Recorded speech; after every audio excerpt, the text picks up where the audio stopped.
The envelope landed in my mailbox on a Tuesday so hot you could fry an egg on the sidewalk, wedged right between a credit card offer I'd never asked for and a coupon for pizza from the one place in town I'm technically not allowed to park in front of, thanks to some HOA rule about commercial vehicles making the neighborhood look like a used car lot. This envelope wasn't just beige, it was the beige, the kind you see on every form that's ever ruined someone's day. That special Tranquil Oaks Homeowners Association. Beige promising soul-numbing bureaucracy before you even get it open. I didn't bother with a letter opener, just tore it open with my thumb paper, making that hiss of silent judgment. The verdict was already written on my forehead. That's how it feels in Tranquil Oaks. Just living here feels like a misdemeanor. You know what I mean. The letterhead's there in all caps like a warning label on a prescription drug. Violation of Covenant Article 7, Section 4B. Unauthorized AVEN. Attraction devices. Translation: my brand new modern chrome bird feeder.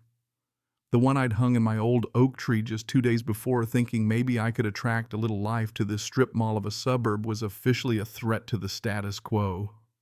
48 hours. That's all it took for the neighborhood surveillance squad command central, being Karen Wilkins's taupe palace down the block, to spot the crime, have a mini trial in her living room, and launch this beige missile straight at me. Oh, right. I'm Alex Thompson. By day, I'm the guy Fortune 500 companies call when everything's on fire. Data centers melting down millions, vanishing panic at the digital disco. I thrive on chaos. So, yeah, moving to Tranquil Oaks a year ago felt like I was finally getting out of the blast zone. All I wanted was a little peace, just a green lawn, two-car garage neighbors who wave and keep their distance, maybe a few burgers on the grill when the mood's right. Sandra, the realtor with the perfect teeth, pitched me the HOA like it was some kind of sanctuary. They handle everything. Property values up, worries down. Yeah, if by handle she meant micromanage every second of your existence, she nailed it. In 6 months, I had more citations than friends. First, my garden hose, wrong kind of spiral, apparently. Next, the welcome mat was half an inch too long. God forbid anyone trip over the fabric of society. The best one, I dragged my trash bin to the curb 2 minutes before I was allowed so naturally. That was a criminal act in Karen's eyes. And Karen Wilkins, there's a piece of work.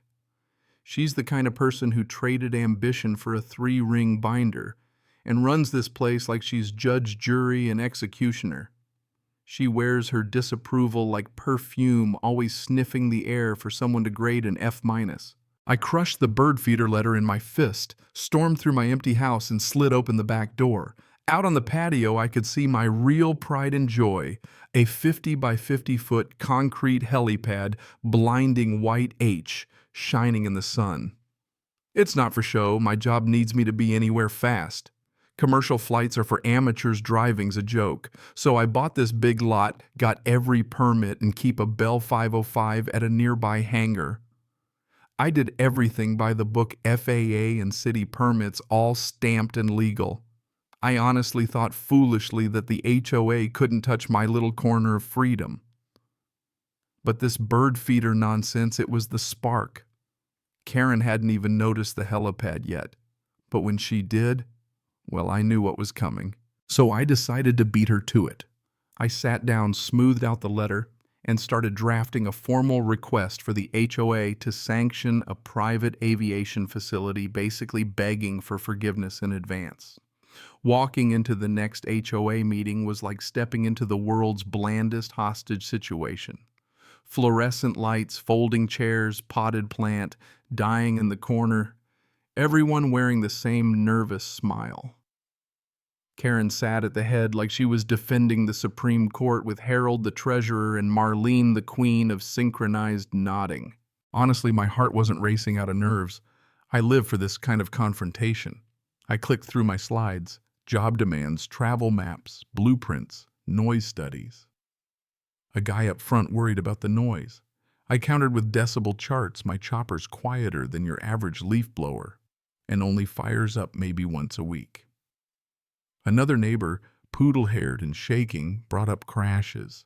I handed her FAA stats. She's more likely to get clocked by a champagne cork at a wedding.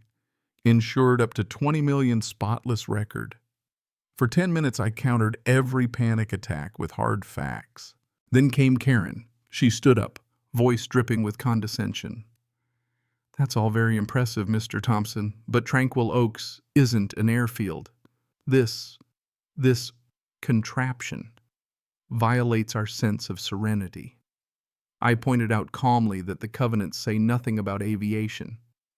She fired back that she's empowered to maintain harmony, and the helipad, in her royal opinion, was a blight. The board voted, hands shot up, led by Marlene's bobblehead routine. Denied. I had 30 days to remove the facility. I'll admit getting shot down hurt, but this wasn't over. As I packed up, my neighbor Mike leaned in, whispering, "Nice charts, man. You've got people talking. We're sick of Karen's reign, don't back down." Just like that, I realized not everyone was on the Queen's side. That week turned into a blur of coffee emails and legal strategy. My attorney Rachel, sharp as a tack and twice as sarcastic, just shook her head. Aesthetic clauses. Give me a break. We'll flip this, make it about business, not pleasure. The HOA can regulate where you live, but not how you work, and your company needs that pad. Rachel dug in. We buried Karen in paperwork. While she was busy patrolling for mailbox violations, my contractor Frank Gruff, tattooed, the kind of guy who's never heard of an HOA, showed up to reinforce the pad, install cameras, and basically dare anyone to mess with him. Neighbors peeked through their curtains as his crew rolled in with trucks and heavy machinery. Karen fought back sprinklers, mysteriously flooded the site. Orange code violation stickers appeared overnight. Even the police showed up. But every time the permits checked out, Officer Brooks just tipped his hat. "Nothing to see here, folks." Karen's lawyer sent a cease and desist thicker than a phone book. Rachel's reply was 6 pages of legal firepower countersuing for harassment. By then, the neighborhood was split. Some folks just wanted peace. Others were ready to revolt. Then came the showdown. I got the call, data center meltdown in Nevada, millions on the line, the company on the brink. I prepped for takeoff, bag packed, engines ready, when I stepped outside and saw Karen standing dead center on my helipad arms, folded golf cart parked like a tank clipboard at the ready.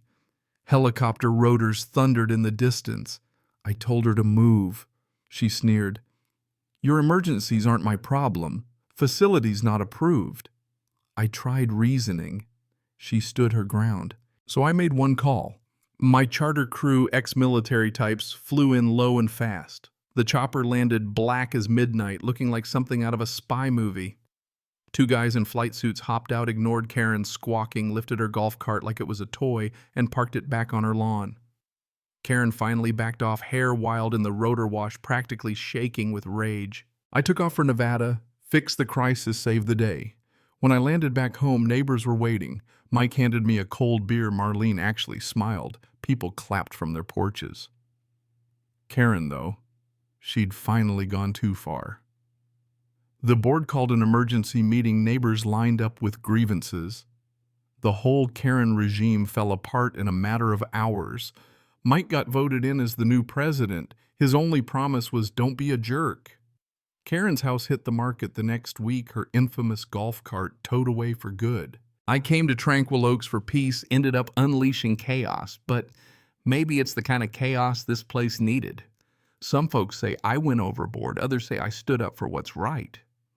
The bird feeder's still in my tree, the helipad's legal, and the whole neighborhood breathes a little easier now, except when someone brings up the helicopter incident and suddenly everyone's got an opinion. So tell me, where's the line between keeping order and being a tyrant?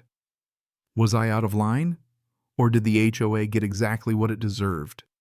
Drop a comment because I want to hear how you'd handle a Karen in your neighborhood and whether you think I should have gone easier or even harder.